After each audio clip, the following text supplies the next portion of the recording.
H.P. Lovecraft, Mito Clássico Volume 1. História Dagon, de 1919.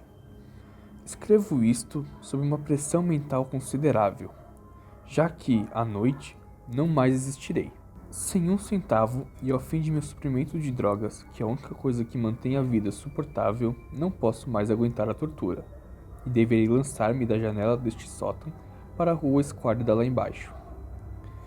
Não pense que, por ser escravizado pela morfina, seja eu um débil ou um degenerado. Depois de ter lido essas páginas mal rascunhadas, talvez você deduza, ainda que nunca saiba completamente, por que eu devo merecer o esquecimento ou morte. Em uma das partes mais abertas e menos frequentadas do amplo Pacífico, a embarcação da qual eu era supervisor de carga foi vítima de um cruzador marítimo alemão. A Grande Guerra estava bem em seu início, e as forças marítimas de Uno não haviam afundado completamente em sua degradação final. Assim, nossa nave se tornou um prêmio legítimo, enquanto nós, membros da tripulação, fomos tratados com toda a justeza e consideração que nos era devidas como prisioneiros navais. De fato, a disciplina de nossos captores era tão liberal que, passados 5 dias de nossa captura, eu consegui escapar sozinho em um pequeno bote com água e provisões que durariam um bom tempo. Quando finalmente me encontrei à deriva e livre, não tinha nada além de uma pequena ideia do meu entorno. Como nunca havia sido um navegador competente, podia apenas deduzir vagamente pelo sol e pelas estrelas que eu me encontrava de alguma forma ao sul do Equador. Da longitude, nada sabia, e não havia nenhuma ilha ou costa à vista. O tempo permanecia bom, e por dias incontáveis vaguei sem rumo sob o sol escaldante, esperando por um navio de passagem ou para ser lançado às margens de alguma terra habitável. Mas nem navio nem terra surgiram, e comecei a me desesperar em minha solidão sobre a pesada vastidão de um azul inquebrável. Nota de rodapé. O Kaiser Guilherme II comparou as forças alemãs aos hunos sob o comando de Átila, quando da rebelião dos Boxers, durante a Primeira Guerra Mundial, a propaganda aliada se referia aos alemães como hunos. Na primeira publicação do conto, o narrador faz referência às forças do Kaiser e não do Uno. Fim da nota de rodapé.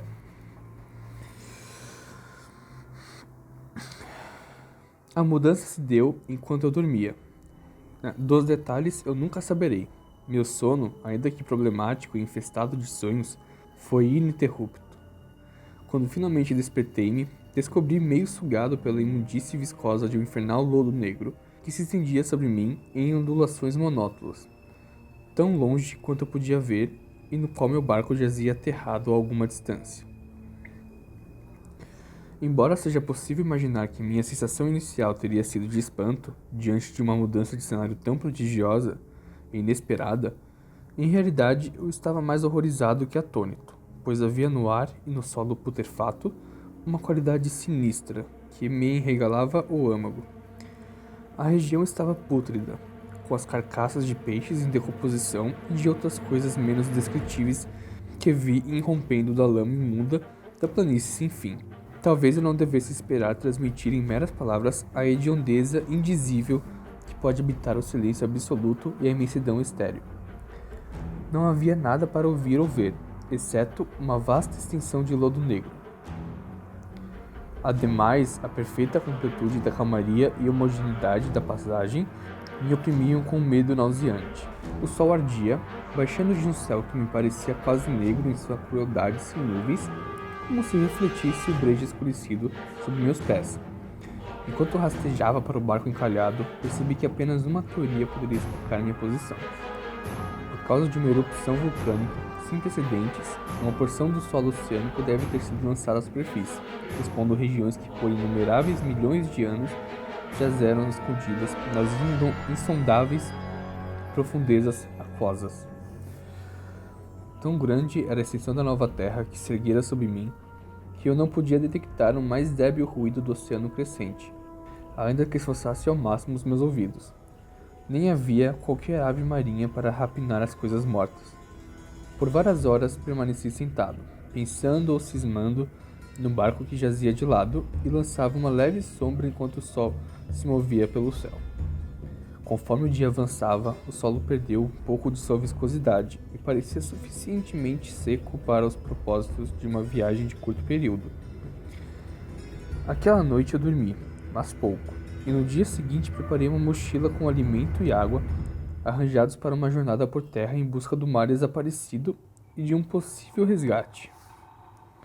Na terceira manhã, encontrei o solo seco bastante para que pudesse caminhar sem dificuldade. O odor de peixe era enlouquecedor, mas eu estava muito preocupado com coisas mais graves para me importar com um mal tão menor, e me lancei audaciosamente rumo a um destino desconhecido. Durante o dia inteiro, segui firmemente na direção oeste, guiado por um pico que se erguia mais alto que qualquer outra elevação no deserto ambulante. Naquela noite, acampei e no dia seguinte continuei viajando em direção ao monte. Embora o objeto parecesse pouco mais próximo do que quando o vi pela primeira vez,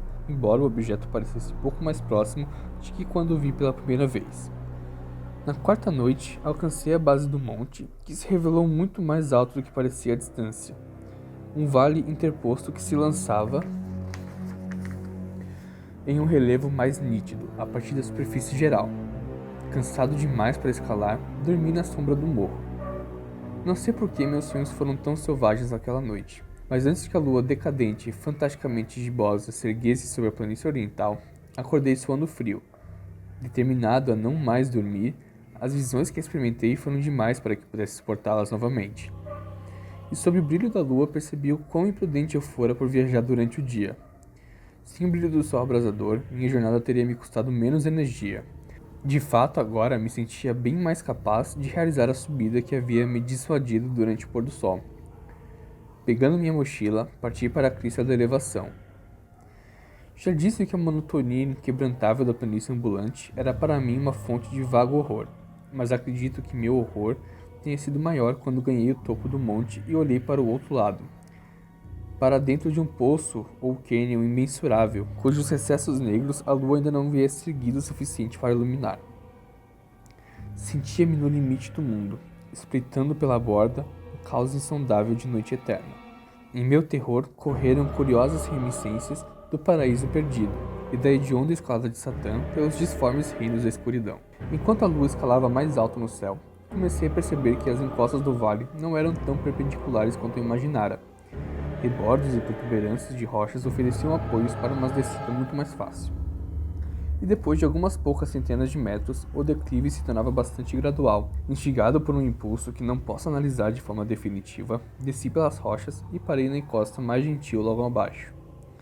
Mirando as profundezas estígias, onde nenhuma luz jamais penetrara, desci pelas rochas e parei na encosta mais gentil logo abaixo, mirando as profundezas estígias, onde nenhuma luz jamais penetrara. De uma só vez, minha atenção foi capturada por um objeto vasto e singular na encosta oposta, que se erguia em degraus cerca de 90 metros à minha frente. Um objeto que reluzia alvamente nos raios há pouco lançados pela sua lua ascendente. Era apenas uma peça gigante de pedra, logo me convenci.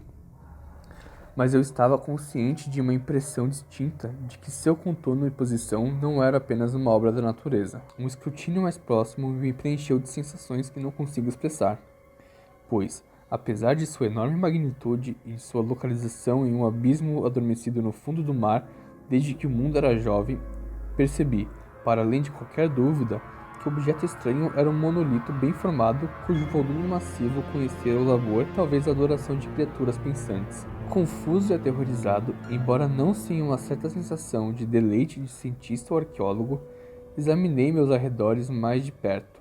A lua, agora próxima de seu zenite, brilhou estranha e vividamente sobre as alturas imponentes que cercavam o abismo, revelando um vasto corpo de água que corria no fundo, fluindo para fora da vista em ambas as direções e quase lambendo meus pés enquanto eu permanecia na encosta.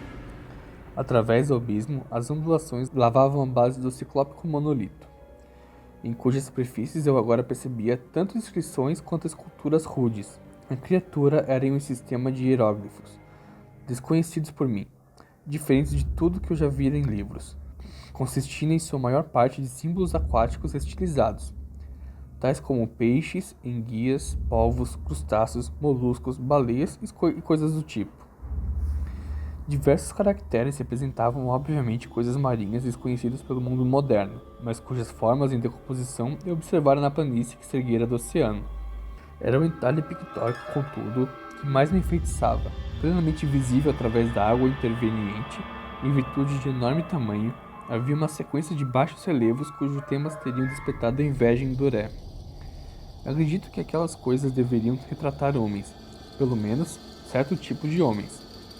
Embora as criaturas fossem retratadas portando como peixes nas águas de algum grotão marinho, ou prestando um tributo a algum altar monolítico, que também parecia estar sob as ondas, de suas faces e formas não ouso falar detalhadamente. Sua mera lembrança me faz desvanecer. Grotescas, além da imaginação de um Poe ou Buller, elas eram amaldiçoadamente humanas, e em seus contornos gerais, embora tivessem mãos e pés com membranas, lábios chocantemente largos e flácidos, olhos túrgidos e vítreos, além de outras características menos agradáveis à lembrança, elas pareciam ter sido mal cinzeladas, fora de proporção em relação ao cenário de fundo, o que era bastante curioso, pois uma delas podia ser vista no ato de matar uma baleia, cuja representação era apenas um pouco maior que a própria criatura. Notei, como disse, seu estranho tamanho e no quão grotescas eram, mas em um momento decidi que não passavam dos deuses imaginários de alguma primitiva tribo de pescadores e navegadores, alguma tribo cujo último descendente pereceu eras antes do nascimento do primeiro ancestral do homem de Ptolodon, ou o homem de Neandertal. Assombrado por esse vislumbre inesperado de um passado além da concepção do mais ousado antropólogo, permaneci pensativo enquanto a lua lançava estranhos reflexos no canal silencioso diante de mim. Então, de repente, eu vi, com apenas uma leve agitação para marcar sua ascensão até a superfície, a coisa deslizou para fora das águas escuras. Tão vasto quanto Polifemo, e horrendo ele dardejou como um estupendo monstro de pesadelos, contra o monolito sobre o qual lançou seus gigantescos braços escamosos. Enquanto curvava a cabeça hedionda e dava vazão a certos sons compassados, naquele momento pensei ter ficado louco. De minha subida frenética da encosta e do monte, de minha jornada delirante de volta ao bote encalhado, pouco me recordo. Acredito ter cantado muito e gargalhado estranhamente quando me vi incapaz de cantar. Tenho lembranças indistintas de uma grande tempestade de pouco tempo depois de ter alcançado o bote. De qualquer forma, sei que ouvi o ribombar de trovões e outros tons que a natureza profere apenas em seus humores mais selvagens. Quando emergi das sombras, encontrava-me em um hospital de São Francisco. Fui levado por um capitão de um navio norte-americano que interceptara meu bote em alto mar. Em meu delírio, muito falei, mas descobri que as minhas palavras foram dadas pouca atenção. Sobre qualquer sublevação de terra no Pacífico, meus salvadores nada sabiam. Nem julguei necessário insistir a respeito de algo em que eu sabia e eles não poderiam acreditar. Uma vez procurei um celebrado etnologista e o encantei com questões peculiares sobre a antiga lenda filisteia de Dagon, o deus peixe, mas logo percebendo que ele era convencional para além de qualquer esperança, não publiquei minhas perguntas. Durante a noite, especialmente quando a lua é gibosa e minguante, é quando eu vejo a coisa. Tentei morfina, mas a droga conferiu apenas uma calma passageira e me atraiu para suas garras como um escravo desesperado. Agora, então, chego ao fim de tudo, tendo escrito um relatório completo para informar ou divertir meus companheiros. Frequentemente me pergunto se tudo não poderia ter sido um puro fantasma. Um simples arrepio febril enquanto eu jazia delirante em uma insolação no bote aberto após minha fuga do navio de guerra alemão. É o que me pergunto, mas sempre vem até mim uma visão hediondamente vívida em resposta. Não posso pensar no mar profundo sem estremecer com a visão das coisas inomináveis que podem estar lá, neste exato momento rastejando e chafurdando em seu leito enlameado, adorando seus antigos ídolos de pedra e entalhando seus detestáveis semelhantes em obeliscos submarinos de granito molhado. Sonho com o dia em que eles se erguerão sobre os vagalhões para arrastar com suas garras apodrecidas os remanescentes de uma humanidade patética e exaurida pela guerra. Um dia em que a terra afunde e que o negro solo oceânico se eleve em meio a um pandemônio universal. O fim está próximo. Ouço um barulho à porta, como se um enorme corpo escorregadio investisse contra ela. Ele não pode me encontrar.